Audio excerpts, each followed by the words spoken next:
역대하 16장 7절부터 14절까지의 말씀을 저와 여러분이 한 절씩 교독하도록 하겠습니다. 구약성경 675쪽입니다. 675쪽 역대하 16장 7절부터 14절입니다. 제가 먼저 읽습니다. 그때 선견자 하나니가 유다왕 아사에게 나와 그에게 이르되 왕이 아람 왕을 의지하고 왕의 하나님 여호와를 의지하지 아니하였으므로 아람 왕의 군대가 왕의 손에서 벗어났나이다. 구스 사람과 룹 사람의 군대가 크지 아니하며 말과 병거가 심히 많지 아니하도이까. 그러나 왕이 여호와를 의지하였으므로 여호와께서 왕의 손에 넘기셨나이다. 여호와의 눈은 온 땅을 두루 감찰하사 전심으로 자기에게 향하는 자들을 위하여 능력을 베푸시나니 이 일은 왕이 망령되이 행하였은즉 이후부터는 왕에게 전쟁이 있으리이다 하매 아사가 노하여 선견자를 옥에 가두었으니 이는 그의 말에 크게 노하였음이며 그때 아사가 또 백성 중에서 몇 사람을 학대하였더라. 아사의 처음부터 끝까지의 행적은 유다와 이스라엘 열왕기에 기록되니라. 아사가 왕이 된 지 39년에 그의 발이 병들어 매우 위독했으나 병이 있을 때에 그가 여호와께 구하지 아니하고 의원들에게 구하였더라. 아사가 왕위에 있은 지 41년 후에 죽어 그의 조상들과 함께 누우매 다윗성에 자기를 위하여 파두었던 묘실에 무리가 장사하되 그의 시체를 법대로 만든 각양향 재료를 가득히 재운 상에 두고 또 그것을 위하여 많이 분향하였더라. 아멘. 휴미라고 하는 철학자며 역사가가 있습니다. 영국의 역사가입니다. 이 사람이 대영국사를 썼은 그러한 아주 작가로서도 유명한 사람입니다. 이 사람이 이 책을 쓴 다음에 사람들이 너무 감동하고 우리나라, 영국을 얘기합니다. 우리나라의 역사를 이렇게 멋지게 수려한 필력을 가지고 쓴 책이 없다 해서 칭송하고 또 대단한 그러한 경력을 인정하고 이렇게 부탁을 했습니다. 당신만이 속편을 쓸 수 있습니다. 그러니 대영국사에 속편을 좀 써주시기를 원합니다. 사람들이 얼마나 간청을 했는지 주변에서 친구들 또 읽었던 감동받은 독자들 모든 주변에 있는 사람들 다 이구동성으로 반드시 해야 된다. 반드시 해야 된다. 그렇게 얘기를 했습니다. 근데 그때마다 이 휴은 거절했습니다. 나중에 좀 있다가 좀 생각 좀 해보고 우리가 좀 많이 쓰는 표현 같죠? 그렇죠? 어떤 일들을 할 때 그 표현을 쓰면서 거절했는데 나중에는 그가 아예 자기가 글을 써가지고 자기가 왜 못 쓰게 되었는지를 표현을 했는데 이 내용의 변명이 참 우습기도 하고 이럴 수도 있구나라는 생각이 듭니다. 첫째, 내가 너무 늙었다. 둘째, 내가 너무 살쪘다. 셋째, 내가 너무 게을러졌다. 넷째, 내가 너무 부자가 되었다. 이 넷째 문제가 제일 큰 문제였습니다. 휴은 가난했습니다. 철학자니까 배고프죠. 특별한 수입이 없었어요. 그런데 이 책을 써가지고 유명해지니까 책 잘 팔렸고 또 강연도 많이 다니니까 갑자기 돈이 막 쌓이기 시작했습니다. 통장이 아주 풍성해진 거예요. 와, 세상에 이런 만큼의 돈이 내 노후에 마지막에 들어올 수도 있구나라는 것 때문에 기분이 좋았죠. 그리고 통장에 돈이 쌓인 걸 생각하니까 나중에는 어느 정도까지 됐냐면 아무것도 안 해도 먹고 살 만큼 된 것입니다. 그러니까 이 휴이 이렇게 네 가지를 변명하면서 결국은 속편을 쓰지 못하고 죽었습니다. 좀 아쉽죠? 한편으로는 영국의 역사를 이렇게 멋지게 쓸 수 있는 좋은 기회를 갖지 못했던 것이 좀 아쉽긴 합니다. 그런데 가만히 변명을 생각해 보니까 우리 그리스도인들이 예수님을 믿으면서 할 수 있는 변명이겠다 싶습니다. 우리 그렇게 얘기하잖아요. 너 너무 늙었습니다. 더 힘이 없습니다. 여력이 안 됩니다. 혹은 제가 지금 이 생활 특별하게 변화를 주고 싶지 않습니다. 게을러졌다는 말의 다른 표현이죠. 혹은 여유 있는 삶 그냥 누리고 싶습니다. 돈이 많든 돈이 없든 그렇게 우리가 변명하곤 하죠. 사실은 오늘 이야기를 제가 하기 위해서 이 데이비드 휴메 이야기를 꺼냈습니다. 성경에 보면은 유명한 왕들이 나오죠. 유명한 왕들 다윗 다음에 솔로몬은 어차피 뒤에는 실패한 사람이니까 솔로몬도 빼고 솔로몬 이후에 한 6명 정도가 훌륭한 왕으로 이렇게 불릴 수가 있습니다. 그 첫 번째가 누구냐면 아사 왕이고요. 그리고는 두 번째가 여호사밧 왕이고, 그리고는 우시야 왕, 그리고 요시야 왕, 그리고 히스기야 왕, 그리고 아하스 왕. 제가 지금 순서를 조금 달리 했지만 이렇게 한 6명 정도가 보통 우리가 그래도 하나님을 따르려고 했던 왕이다라고 얘기할 수 있습니다. 그 중에서 6명 중에 3명은 끝부분에 가서 실패합니다. 3명만 끝까지 잘합니다. 그 3명은 누구냐면 히스기야 왕이죠. 여호사밧, 히스기야, 그리고 요시야. 이렇게 3명만 끝까지 잘하고 나머지 3명은 마지막 말년에 실패합니다. 오늘 그 중에 이 아사 왕에 대한 이야기를 제가 함께 나누고 싶습니다. 왜냐하면 아사는 참 잘했거든요. 참 멋진 왕이기도 하고요. 그리고 훌륭한 개혁 군주였습니다. 그러니까 어떤 면에서 개혁 군주로 우리가 칭찬을 받을 만하면 다윗 왕 이후에 솔로몬 왕 이후에 첫 번째 개혁 군주입니다. 첫 번째예요. 그 이후의 역사 가운데 첫 번째 개혁 군주입니다.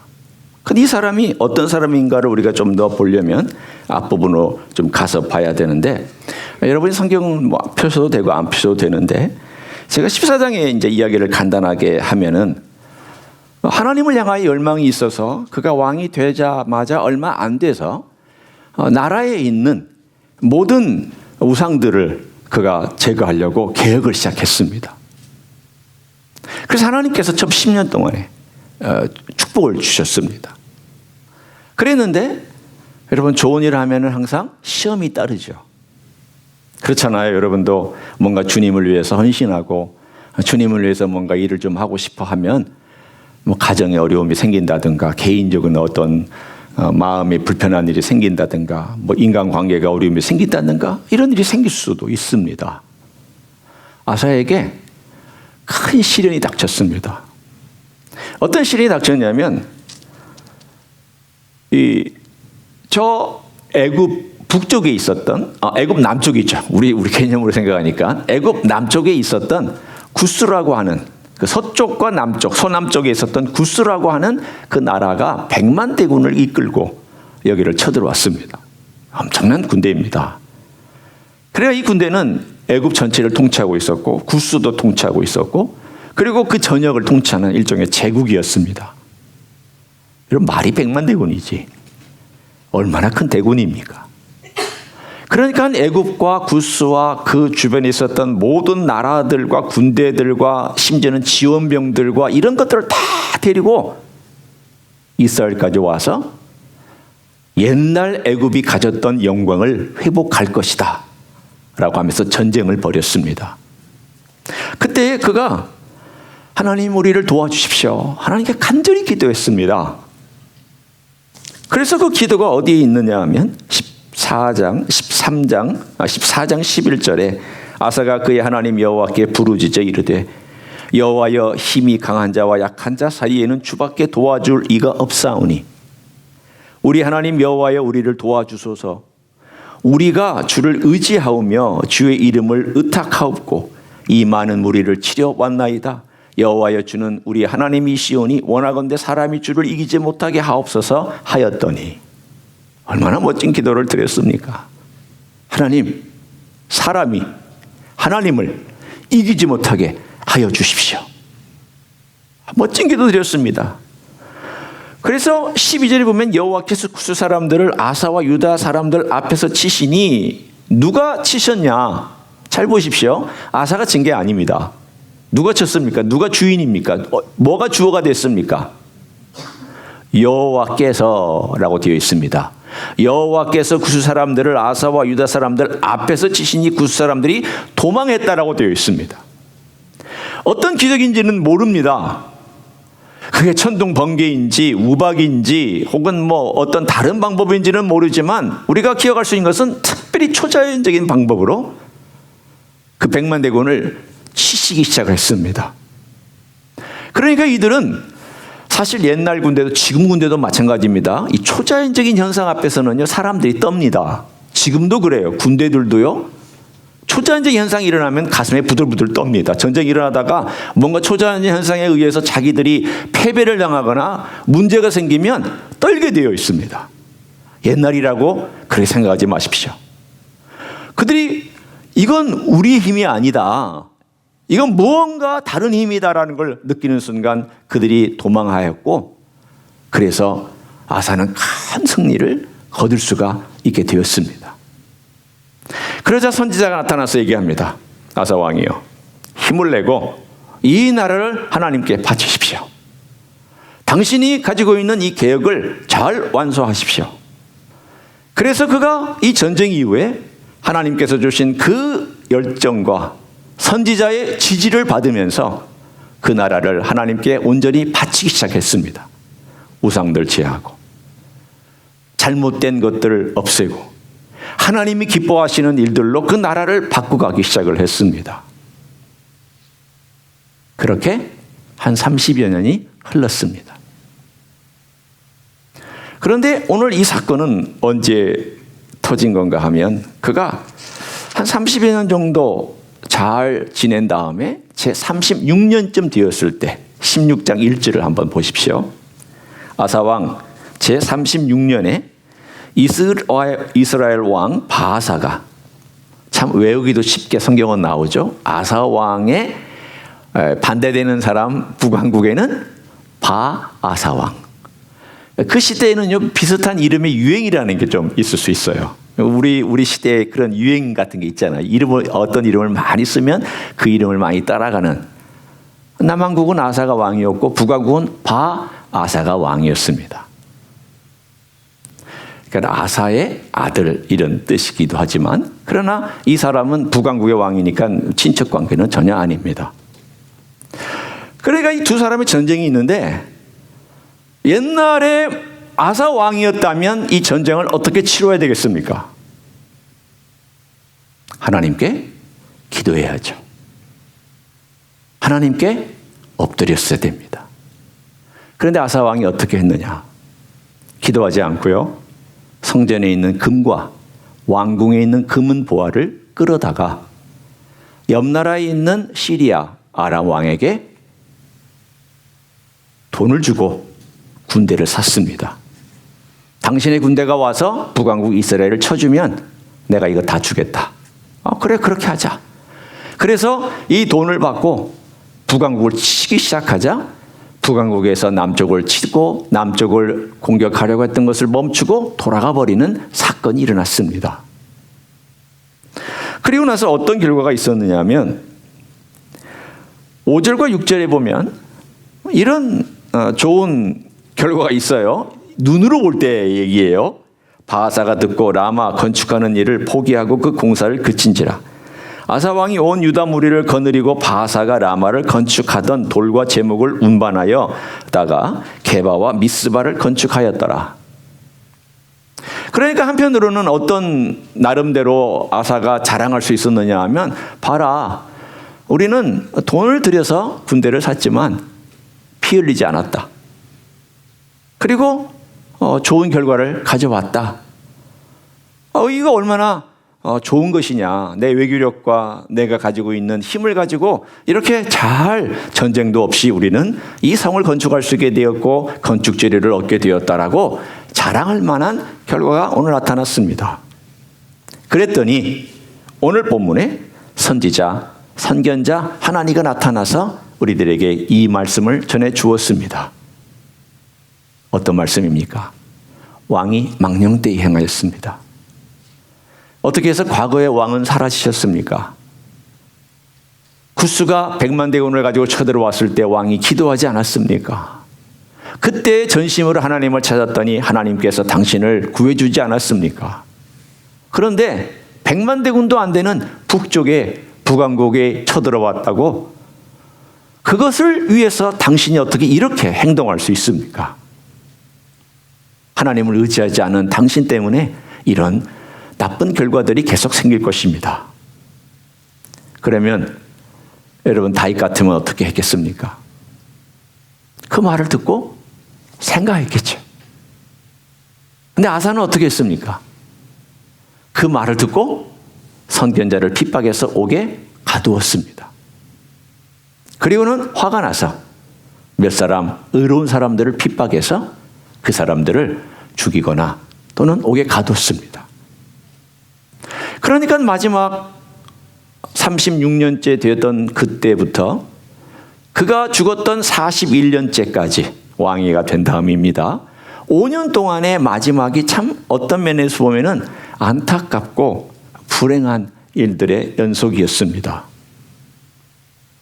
보통 어려운 일이 생기거나 또는 어떤 말씀이 자신을 깨우치게 되면 돌아오는 게 순리잖아요. 돌이키고 하나님을 내가 따라야 되겠구나. 내가 그렇게 못 살았지만 이제는 걸어가야 되겠구나. 그렇게 돌아오는 게 사실은 좋은 것이고 축복인데 그렇게 하지를 않고 오히려 반발하고 핍박하고 그리고 나쁜 그러한 쪽으로 흘러가 버리고 말았습니다. 그리고 어떻게 됐느냐? 39년째 발에 병이 들었습니다. 우리는 이 병이 뭔지는 잘 모릅니다. 당뇨 때문에 발이 썩은 걸까? 그럴 수 있잖아요. 또는 어떤 근육이나 신경이 상한 걸까? 뭐 때문에 이 발에 병이 들었을까? 우리는 모릅니다. 그런 한 가지 오늘 그가 12절에 중요한 메시지를 전달해 주고 있습니다. 아사가 왕이 된 지 39년에 그의 발이 병들어 매우 위독했으나 매우 위독했다고 되어 있습니다. 그러니까 굉장히 힘들었던 삶을 그가 겨우겨우 살았습니다. 그런데 병이 들었을 때 그가 여호와께 구하지 아니하고 의원들에게 구하였더라. 의원들에게 구했다는 그 말 자체가 잘못된 건 아닙니다. 구할 수 있죠. 선지자들도 어떤 경우에는 무화과 나무를 붙이든지 혹은 올리브유를 붓든지 해서 치료하니까 약효가 있다고 생각해서 하니까 그 당시에도 어떤 약들을 쓸 수 있었겠죠. 그 잘못된 것은 아닙니다. 문제는 어디에 있었느냐 하면 앞에 뭐가 먼저 있어야 되는지에 대하여서 이 왕이 하나도 구하지 않았다는 것입니다. 뭘 구해야 됐을까요? 하나님, 제가 지금 이 병이 들었는데 제가 어떻게 해야 합니까? 하나님 앞에 혹시 회개할 것이 있다면 제가 뭘 회개해야 되겠습니까? 무엇이 저를 이렇게 하나님께로 부르는 것입니까? 이 병이 어떤 것이며 이 병을 통하여 하나님께서 주시는 메시지가 무엇입니까? 그렇게 구해야 되는데 아사는 그런 기도를 하나도 드리지 않았습니다. 2년이나 하나님이 기회를 주셨습니다. 2년 동안 39년째 병이 들어서 41년째 돌아가셨으니까 2년 동안 하나님께서 기회를 계속 주셨습니다. 아사야, 돌아와라. 아사야, 나는 네 마음을 원한다. 네가 젊었을 때 나를 사랑해서 나에게 삶을 드리지 않았느냐? 아사야, 네가 나를 위해서 헌신하지 않았느냐? 너의 그 간절함과 그 기도와 나를 찾았던 전심이 어디 갔느냐? 왜 이렇게 편절했느냐? 무엇이 너를 그렇게 떠나가게 만들었느냐? 너의 성공이냐? 너의 부유냐? 너의 가지고 있는 것이냐? 너의 업적이냐? 무엇이 너를 뺏어갔느냐? 나는 첫사랑을 원한다. 나는 너와 가졌던 그 첫사랑을 원하는데 너는 지금 계속 눈을 나에게 돌리지 아니하고 너 자신 바라보고 있고 의원 바라보고 있고 너의 업적과 과거의 것들을 바라보고 있고 너는 그렇게 나에게서 멀리 있구나. 하나님의 마음이 그런 마음이었다고 저는 분명히 믿습니다. 그런 마음으로 하나님께서 2년 동안 계속 그의 마음과 그의 귀에다 대고 말씀하셨습니다. 하지만 그는 듣지를 않았습니다. 제가 생각할 때는 듣지 않았다는 말보다는 듣지 못했습니다. 왜냐하면 그 5년 동안 점점점 제가 생각할 때는 그 전부터 그런 조짐이 있었지 않았을까 싶습니다. 그가 평안할 때 그러니까 15년, 16년 열심히 개혁을 하고 나서 그 다음부터는 쭉 평안하니까 평안할 때 그의 마음이 하나님으로부터 멀어졌고 점점 멀어지다가 결국에는 하나님 없이도 그냥 살아도 건강하고 괜찮고 문제없고 일 되고 그러다 보니까 하나님을 찾는 일이 등한시 되었던 결과 마지막에 열매가 쓴 열매를 맺게 된 그런 이야기입니다. 우리는 오늘 이 아사라고 하는 한 인물을 통해서 어떻게 뭘 배워야 하고 어떻게 살아야 할까요?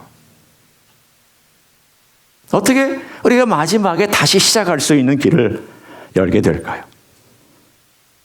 사람마다 다 다르죠. 그러나 여기에 중요한 힌트가 어디 있냐면 16장 9절의 말씀에 그 힌트가 있습니다. 16장 9절의 말씀을 제가 천천히 읽을 테니 여러분이 하나님이 뭘 원하시는지를 들어보시기를 바랍니다.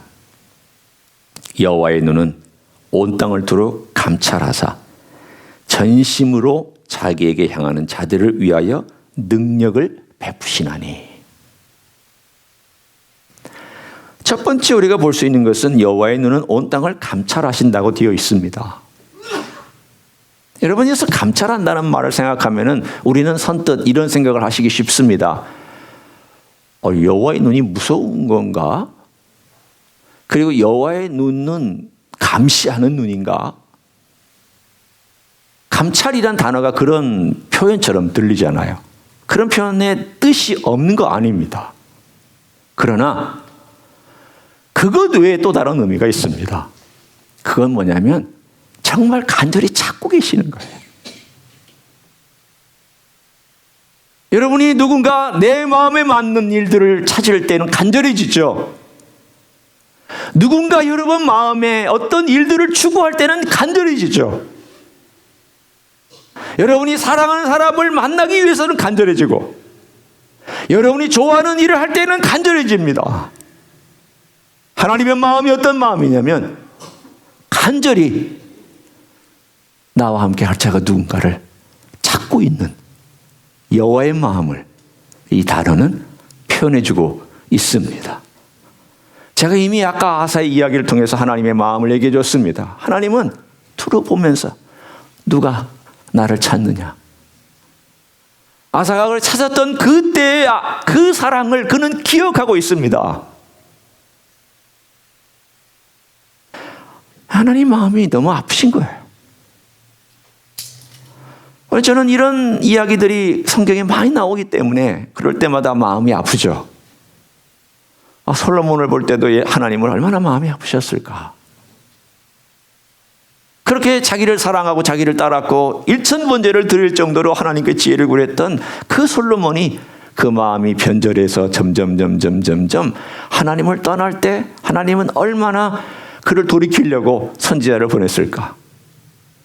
하나님 보내시는 하나님이세요. 왜? 돌이키시려고. 아, 그래, 알았어. 너 그렇게 사니까 네 마음대로 살아. 그렇게 하시지 않아요. 하나님이 사랑하는 자에게 선지자를 보내고 말씀 주고 돌아와라. 돌이켜라. 내가 너를 기다리고 있다. 네가 와야 된다. 나는 너의 사랑이 그립다. 나는 네가 나를 찾았던 그때 눈물을 내가 기억하고 있다.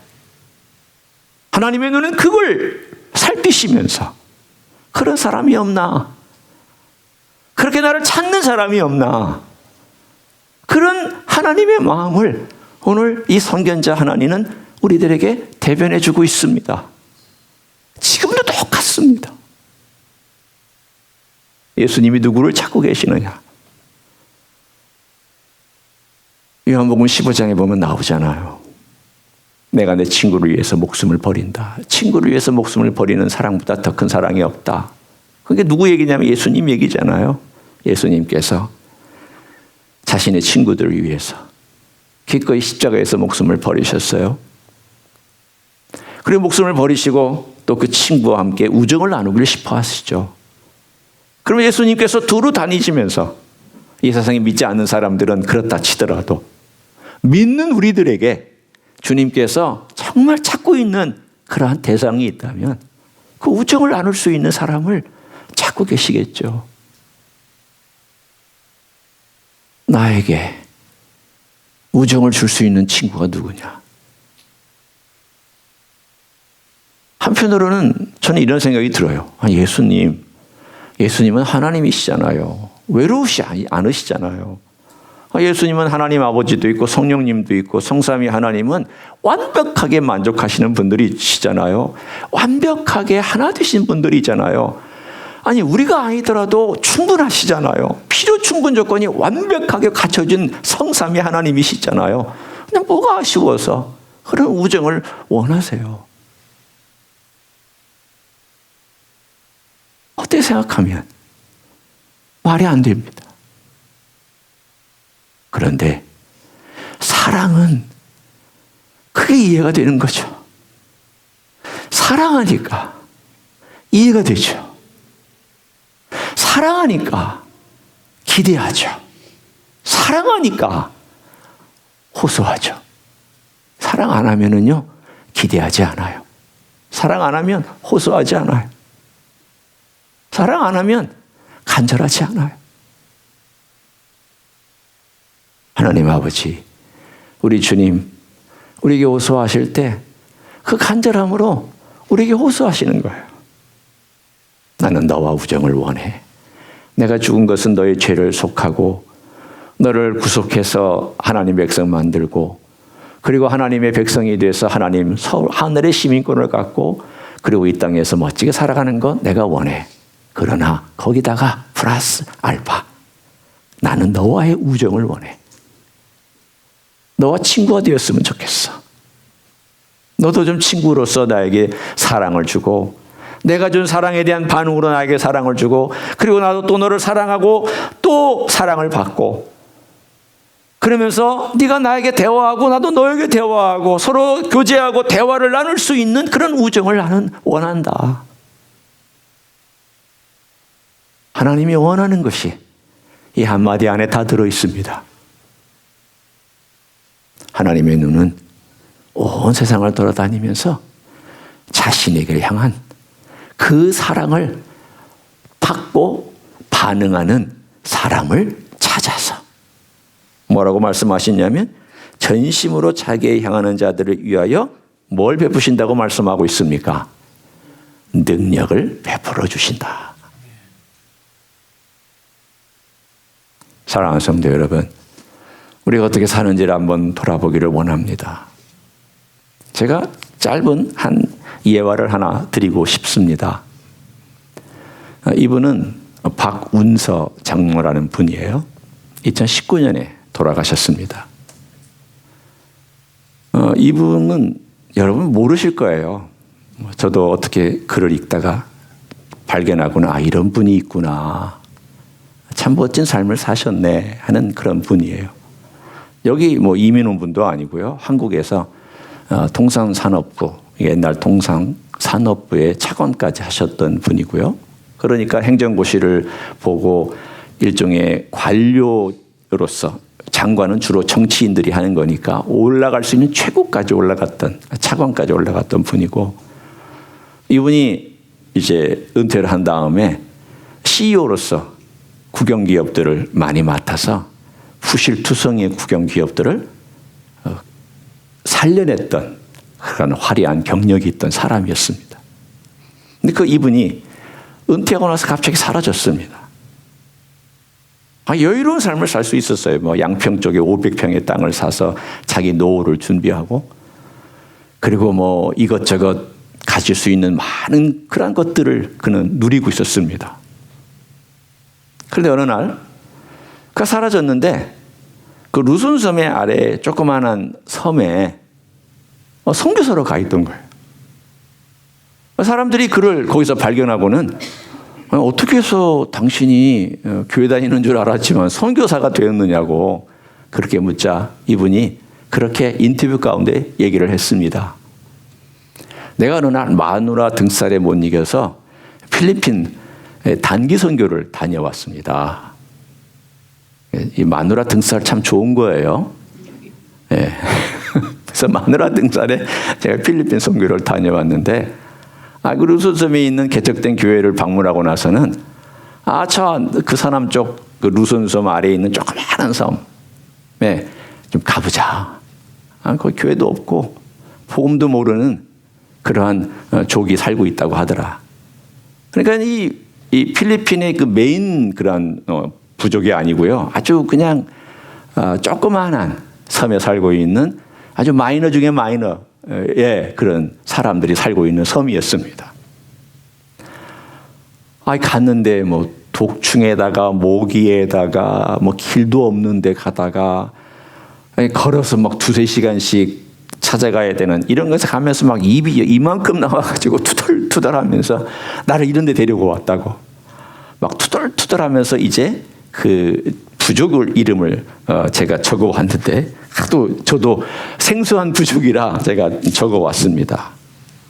그 부족 이름이 뭐냐면은 민도르 섬이고 망얀족이라고 하는 그러한 족입니다. 거기서 이제 교회도 없고 거기 갔더니 사람들이 이제 그래도 외부에서 왔다고 이렇게 초대하고 같이 머무는데 얘기를 들어보니까 평균 수명이 40세인 거예요. 그리고 외딴 곳에 있어서 그나마 조금 마을이 큰 곳에 가서 그 작은 마을에서 딴 바나나 같은 걸 갖다 팔고는 그리고 소금이나 이런 후추 같은 것들을 사오는 완전히 고립된 그런 마을들을 그가 다녔던 겁니다. 이 마누라 등살에. 그래서 이 아이들을 눈을 바라보는데 그 똘망똘망하게 쳐다보고 있는 아이들을 바라보면서 갑자기 자기 마음에 그런 생각이 들더래요. 왜 같은 인간으로 태어나서 너는 그렇게 살니? 교육도 못 받고 복음도 모르고 아무것도 경험하지 못하고 이렇게 살다가 나이 40도 못 돼서 좀 오래 살면 50, 적게 살면 30, 평균 나이 40 이렇게 죽는 그 모습을 보면서 갑자기 그 마음속에 궁하는 마음이 생겼습니다. 그리고는 2년 후에 그가 한국에 돌아갔다가 다 보따리 준비해가지고 자기가 방문했던 그 망얀족에게 왔습니다. 그게 65세입니다. 63세에 방문했다가 65세에 그 섬에 왔습니다. 그리고는 그 섬에서 농사꾼이 되고 또 그 사람들을 가르치면서 살았습니다. 지주들이 있었고요. 그 지주들 때문에 그냥 아주 겨우겨우 살아가는 소작농이었는데 그 사람이 돈이 있으니까 그 땅을 샀어요. 사가지고 당신들 일하면 내가 이렇게 같이 일하면서 그 소득의 일부를 나눠주겠다. 그래서 그 농부들을 훈련하기 시작했어요. 일하도록. 자기 소유를 가질 수 있도록. 그렇게 한 해 한 해 살다가 어느 날 그 지역이 어떤 지역이었느냐 하면 반군들이 있던 지역이었습니다. 지금은 많이 안정됐지만 옛날에는요, 필리핀에 반군들이 많았습니다. 저도 89년에 거기에서 가르친 적이 있는데, 뭐 제가 가르친 적은 루슨섬이니까 그런 문제는 없었지만 늘 뉴스에 반군 문제가 늘 나왔었던 그런 나라였습니다. 89년도에 그랬었습니다. 근데 거기에 반군들이 있었는데 그 반군 중에 일부가 어느 날 강도가 돼가지고 그 집에 쳐들어왔습니다. 쳐들어온 다음에 그를 묶고, 그리고는 집에 있는 것들 강탈해 가고, 지가 강탈해 가고, 그를 때리고, 그렇게 놓고는 가버렸습니다. 그래 나서 그가 너무 두렵고 겁나고 배반당한 느낌 때문에 침을 다 쌌습니다. 그럴 수밖에요. 막 꿈에도 그 복면한 강도들이 와서 자기를 해코지하는 막 그런 꿈을 꾸고, 막 가슴이 벌렁벌렁하고 잠을 못 자니까, 그러니까 결국은 짐을 다 싸가지고 이제 가야 되겠다. 나 더 이상 여기서 내가 할 수 있는 일은 없다. 그리고는 이제 마지막 밤에 잠을 청하해서 잠을 자는데, 새벽 한 2시인가 3시경에 꿈을 꿨습니다. 꿈을 꿨는데 갑자기 하늘이 이렇게 열리더니 하늘로부터 하나님의 손이, 모르죠, 주님의 손인지 아니면 하나님 아버지의 손인지 모르지만 하나님의 손이 이렇게 내려오더니 그 손에 하늘의 시민권을 이렇게 주면서 내가 너에게 하늘의 시민권을 준다. 그리고는 손이 올라갔어. 그렇게 환상해 본 거예요. 뭐 꿈인지 환상인지. 그리고 나서 그 마음속에 그 환상을 본 다음에 얼마나 마음에 죄책감이 들든지, 하나님은 나에게 이곳에 와서 사람들을 섬길 수 있는 기회를 주셔서 내가 이렇게 섬기고 있는데 내가 뭘 하고 그 강도 하나 때문에 이 짐을 다 싸고 나 이제 더 이상 못하니까 가겠다라고. 하나님은 나에게 이렇게 시민권까지 주시고 나에게 은혜를 베풀어 주시고 나로 하여금 섬길 수 있는 기회를 주셨는데 내가 지금 뭐 하는 건가? 그리고 나서는 그 짐을 다 다시 풀고 거기서 그는 그들을 위해서 살다가 약 한 80세가 뒤에서 그 땅에서 돌아가셨습니다. 저는 이 이야기를 읽으면서 안 알려진 분이죠. 어쩌면 이런 분들의 이야기는 우리 목사님들도 아니고 선교사로 파송받았던 분도 아니에요. 그냥 평신도로 갔던 분이에요. 그러니까 뭐 어느 교회에서 뭐 지원하고 어느 교회에서 기도해주고 그런 분도 아니에요. 그냥 자기 은퇴해서 은퇴 자금 가지고 여유 있는 그러한 분이었기 때문에 그거 가지고 와서 거기서 땅 사서 그들을 교육하고 그들을 지켜주고 그들과 함께 농사 지으면서 그들과 함께 살고 복음 전하고 교회 짓고, 그리고 그 교회 마을마다 교회를 지은 다음 거기서 예배드리고, 내가 할 수 있는 일은 같이 예배드려주는 거. 나는 설교자도 아니고 나는 복음 전도자는 아니지만 그들과 함께 살면서 그들과 함께 하는 거. 근데 강도를 만나는 순간 떠나고 싶어 했는데 하나님께서 그 은혜를 주시자 있으라는 말씀이구나. 하나님은 이 땅을 사랑하시는구나. 그래서 그 땅에서 자기의 마지막 생애에 끝까지 있다가 거기서 숨을 거둔 한 이야기를 듣고 나서 하나님께서 하나님을 향하여 말씀을 나누고자 혹은 교회를 세우고자 갔더니, 그리고 강도를 만나서 도망가려고 했는데, 떠나려고 했는데 하나님께서 또 다시 기회를 주셔서 너 어디 가냐? 네가 나를 떠나서 어디 가냐는 그 메시지로 받고 다시 시작했던 그 이야기를 저는 읽고 마음에 큰 감동이 있었습니다. 여러분, 하나님은 우리에게 다시 기회를 주시죠.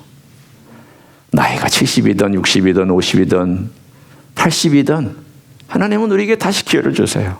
우리 주님들 우리에게 기회 주세요. 내가 전심으로 찾는다. 내가 전심으로 구하고 돌아다니고 있다. 나를 향하여 전심으로 바라보는 자를 내가 찾고 있다. 너 옛날에 그 사랑하고 열정이 있던 거 다 어디 갔느냐? 내가 너와 함께 나눴던 첫사랑 어디 있느냐? 돌아와라. 회복해라. 내가 너를 기다린다. 우리 주님은 끝까지 우리를 기다리면서 돌이키고 돌이켜야 된다면 돌이키고, 혹은 열심이 사라졌다면 열심을 다시 회복하고, 열정이 사라졌다면 열정을 다시 회복하고, 간절함이 사라졌다면 간절함을 다시 회복하고, 주님과 함께 우정을 나누고 또 주님의 일을 할 사람을 찾고 있는 줄 믿습니다. 그런 주님 앞에 제가 여기 있습니다 라고 고백하며 나아가는 여러분 되시길 예수님의 이름으로 간절히 축원합니다. 기도하겠습니다.